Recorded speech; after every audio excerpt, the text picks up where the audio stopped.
요즘, 아니, 물가가 왜 이렇게까지 오르는 걸까? 이런 생각 다들 한 번쯤 해보셨죠?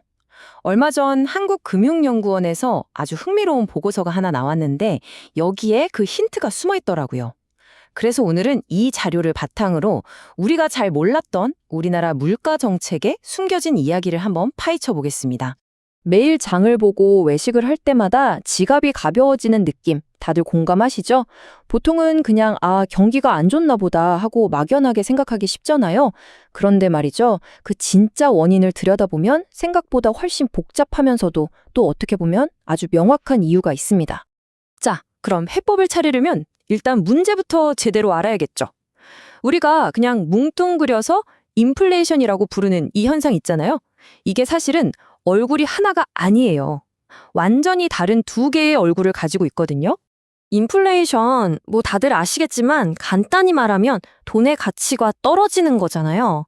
어제는 10,000원 주고 사던 걸 오늘은 11,000원 둬야 하는 상황. 그런데 이 현상을 일으키는 주범이 딱 두 종류로 나뉜다는 게 중요합니다. 그게 바로 수요 충격이랑 공급 충격인데요.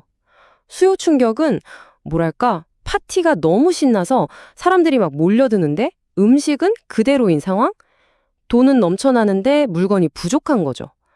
반면에 공급 충격은 파티에 음식을 실어오던 트럭이 아예 고장나버린 거예요. 돈이 있고 없고를 떠나서 물건 자체가 부족해진 거죠. 어때요? 원인 자체가 완전 다르죠. 자, 그럼 정부나 중앙은행은 이 두 가지 다른 상황에 어떻게 대처해야 할까요? 당연히 경제학 교과서에는 정답이 나와 있습니다. 이럴 땐 이렇게 해라 하고요. 그런데 이 보고서가 뭘 발견했냐면요. 우리나라가 그동안 이 교과서와는 전혀 다른 아주 독특한 길을 걸어왔다는 걸 보여줍니다. 이게 정말 놀라운 지점이에요. 교과서에서 말하는 원칙은 아주 간단해요. 중앙은행이 쓰는 기준금리 인상이라는 카드 있잖아요. 이건 아까 그 뜨거워진 파티 열기를 식히는, 즉 수요를 잡는 도구라는 거예요. 생각해보세요. 금리 올린다고 고장난 트럭이 저절로 고쳐지진 않잖아요? 그쵸? 그건 다른 문제니까요. 자, 그럼 여기서 퀴즈. 여러분이 생각하기에 우리나라 중앙은행은 이 두 가지 수요와 공급 중에서 어떤 원인으로 물가가 오를 때 더 강하게 반응했을 것 같으세요? 이 보고서의 핵심 데이터가 바로 이 질문에 대한 답을 담고 있습니다. 자, 바로 이겁니다. 이 그래프를 한번 보세요. 놀랍게도 우리나라 통화정책은 수요 충격에 대한 반응보다 무려 공급 충격에 훨씬 더 민감하게 반응해왔다는 거예요. 아까 비유로 돌아가면 파티 열기 식히는 도구를 가지고 고장난 트럭을 고치려고 했었다는 건데 도대체 왜 그랬을까요? 교과서랑 완전 반대잖아요?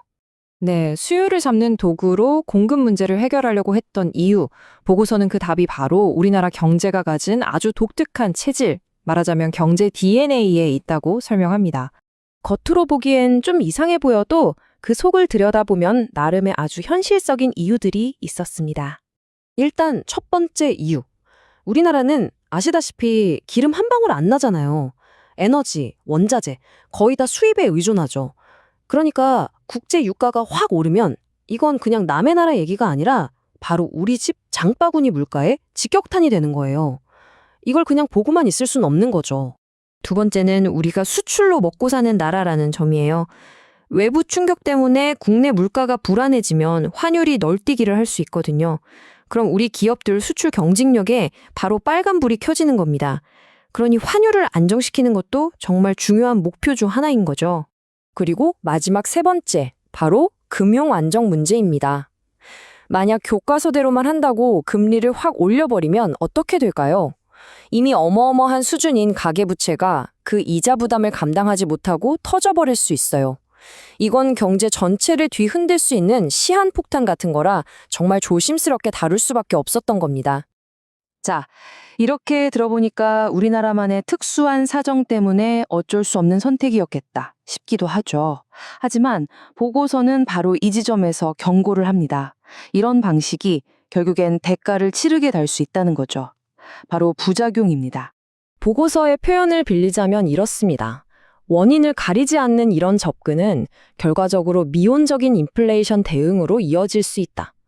쉽게 말해 제대로 된 처방이 아니니까 물가도 확실하게 잡지 못하면서 엉뚱한 곳에서 문제가 터질 수 있다는 거예요.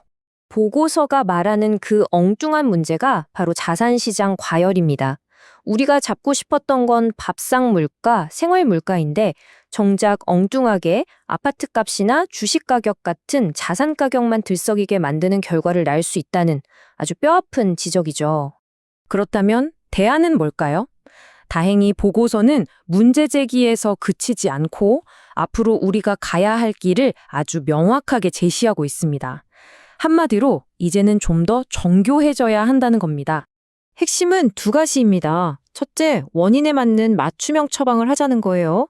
수요가 문제면 수요를 잡는 약을 쓰고 공급이 문제면 공급 문제를 푸는데 집중하자는 거죠. 그리고 둘째, 이걸 왜 이렇게 하는지 정책의 이유를 국민들에게 솔직하고 투명하게 설명해야 한다는 겁니다. 소통이 그만큼 중요하다는 거죠. 오늘 우리가 함께 본 이 이야기는 한국 경제가 처한 복잡한 현실과 정책 당국의 깊은 고민을 그대로 보여줍니다.